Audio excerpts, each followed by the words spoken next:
carne da minha carne. Um laço de alma na Bíblia pode ser descrito não apenas pela palavra unir, mas também pela palavra aderir, que conforme Strong, concordância completa de Strong, significa juntar bem, seguir, ser ligado a alguém ou grudar em alguém como cola. Deus deseja que sejamos unidos de alma com Ele, através da aliança da salvação e da comunhão.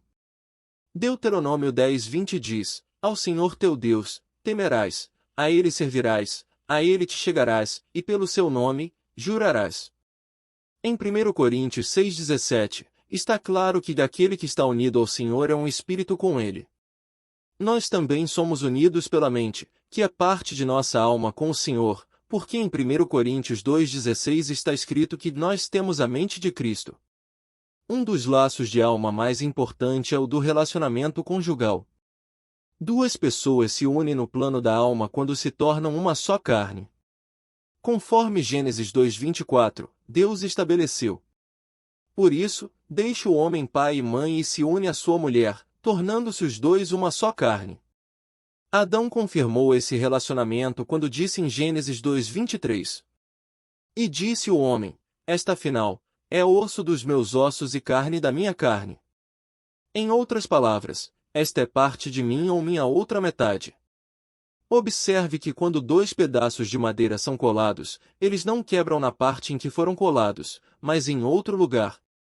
Porém, o relacionamento conjugal é um tipo ou figura de um relacionamento mais importante, nosso relacionamento com o Senhor. Isaías 54:5 diz: Porque o teu Criador é o teu marido, o Senhor dos exércitos é o seu nome, e o Santo de Israel é o teu Redentor, ele é chamado Deus de toda a terra.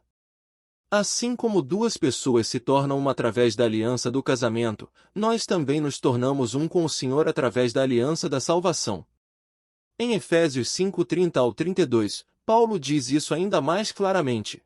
Porque somos membros do seu corpo, grande é este mistério, mas eu me refiro a Cristo e à Igreja. Ciladas sexuais. Assim como nossos laços de alma com o Senhor, nos fazem um com Ele, quando duas pessoas se unem pelo casamento elas também se tornam uma só. Estes laços de alma são tão poderosos, que com o passar do tempo, elas podem caminhar, falar e agir de forma semelhante.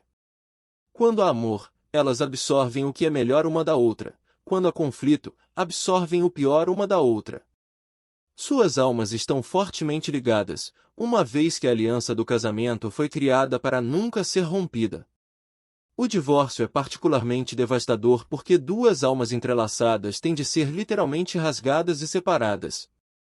Os fios entrelaçados não podem ser separados sem que causem feridas profundas. Quando ouvimos duas pessoas dizendo os votos matrimoniais, estamos testemunhando a união de suas almas através das palavras. Contudo, o leito conjugal é a consumação final da união de duas pessoas unindo-se na carne e na alma. O laço de alma estabelecido através da união sexual do casamento é singular. O homem foi criado para ter este vínculo com uma única pessoa. Deus criou o ato sexual para ser a união de um ser inteiro com outro ser inteiro, espírito com espírito, alma com alma e corpo com corpo. Por essa razão é que o casamento é uma aliança tão maravilhosa.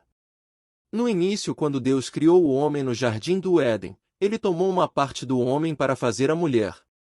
O texto original diz que ele realmente os criou e os chamou de Adão. Sua unidade era tão perfeita que eles tinham o mesmo nome. Apenas depois que pecaram, e houve a separação entre eles e Deus, a mulher recebeu o nome de Eva e o homem de Adão. Como já vimos, a união sexual do casamento une duas almas como uma só. Mas o que acontece se uma pessoa comete fornicação ou adultério com outra pessoa, fora de seu casamento? De fato, essa alma torna-se misteriosamente unida e ligada a outra pessoa também, eles se unem como no casamento. Os laços de alma formados através do envolvimento sexual ilícito podem ser tão fortes como aqueles estabelecidos por intermédio da aliança do casamento. O legendário astro do cinema Errol Flynn ficou famoso por seus inúmeros casos. Uma de suas amantes, Beverly Adlam, contou à People Magazine, de 17 de outubro de 1988, como ela se envolveu com Flynn. Quando ainda era adolescente, foi levada até a casa de Flynn para supostamente ensaiar um papel para um filme. Na verdade, ele havia planejado seduzi-la e arranjou para que todos os deixassem a sós. Depois que Flynn a violentou e percebeu que ela era virgem, sentiu remorso, mas nem ele nem a Alan conseguiram resistir ao forte desejo de permanecerem juntos daquele dia em diante. Embora inicialmente ela tenha se sentido usada e abusada, apaixonou-se por ele e passou a ser companhia constante de Flynn até que ele morresse. Eles haviam unido suas almas através daquele primeiro encontro. Gênesis 34 do 1 ao 3, nos ofereceu uma ilustração de como a fornicação e a imoralidade criam laços de alma. Ora, Diná, filha que Lia dera à luz a Jacó, saiu para ver as filhas da terra.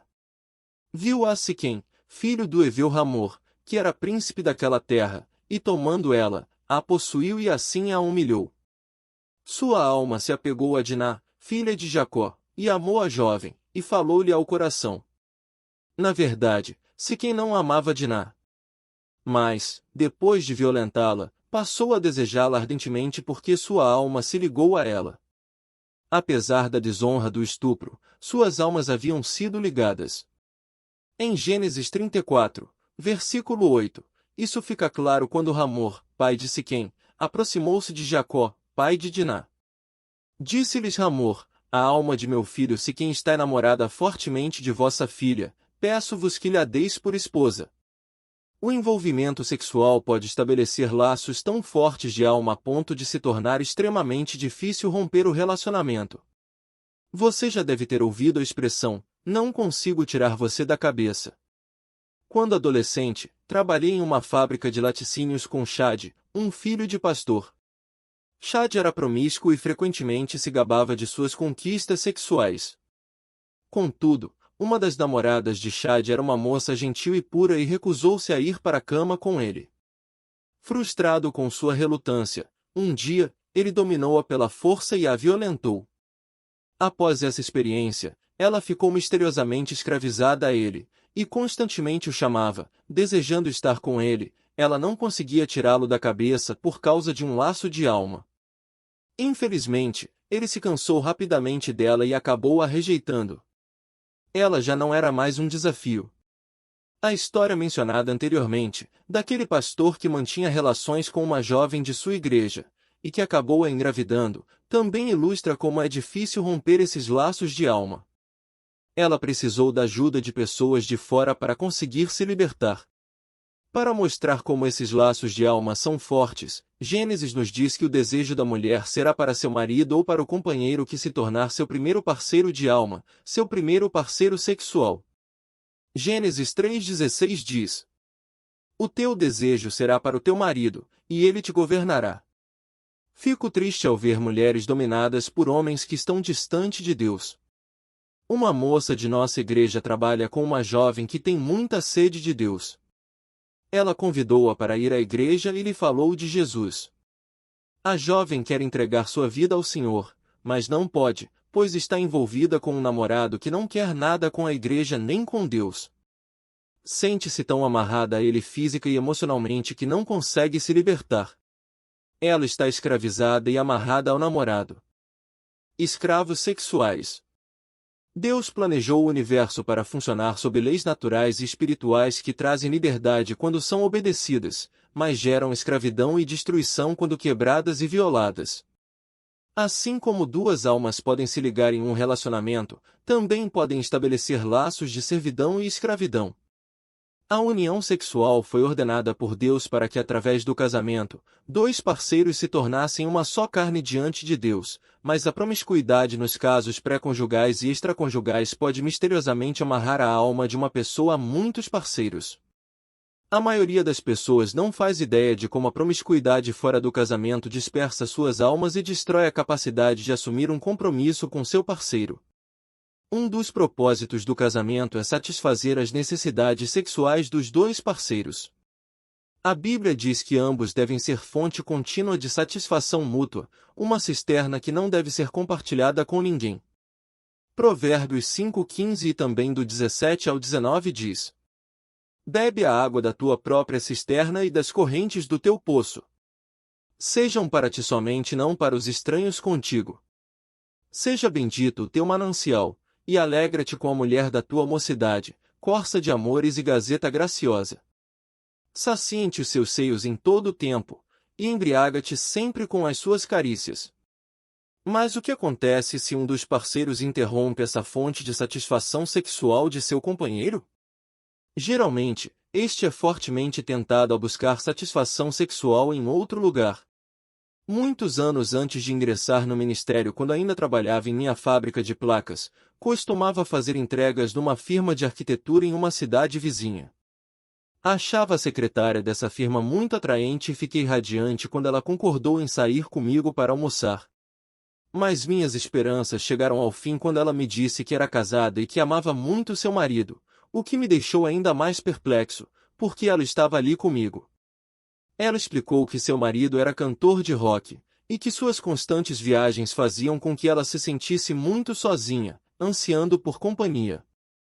Muito desapontado, eu lhe disse que minha ética cristã não me permitia sair com uma mulher casada.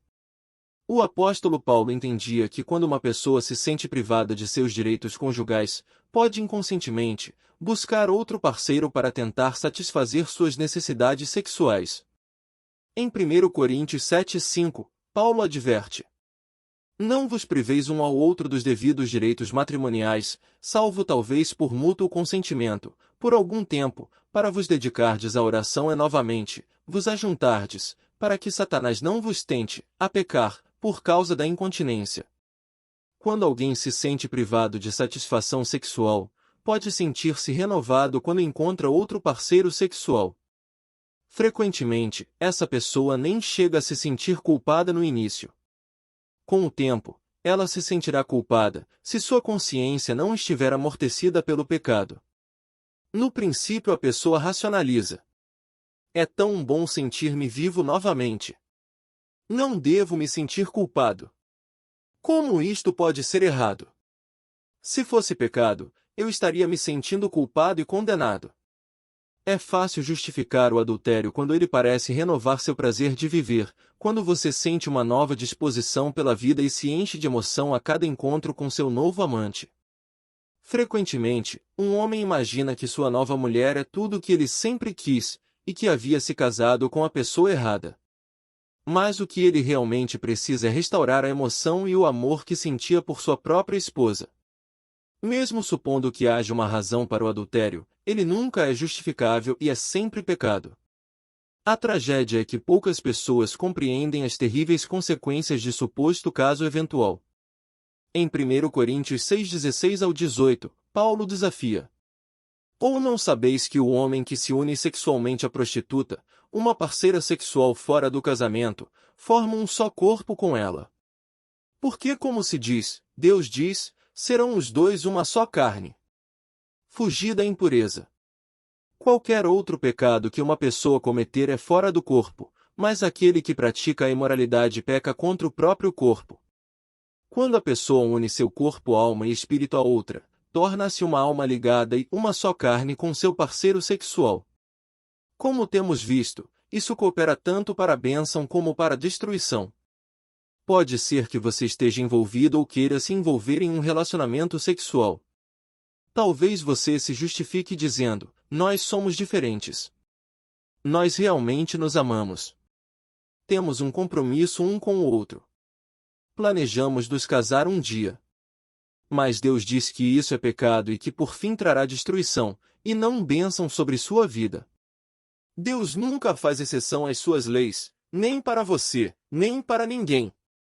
Romanos 11:16 afirma: e se forem santas as primícias, início ou começo, da massa, igualmente o será a sua totalidade, se for santa a raiz, também os ramos o serão.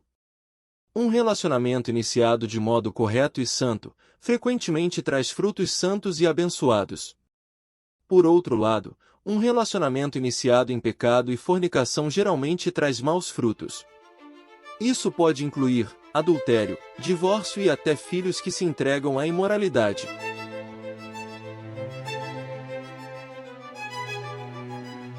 Gostou desse conteúdo?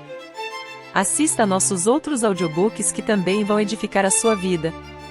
Siga-nos em nossas redes sociais.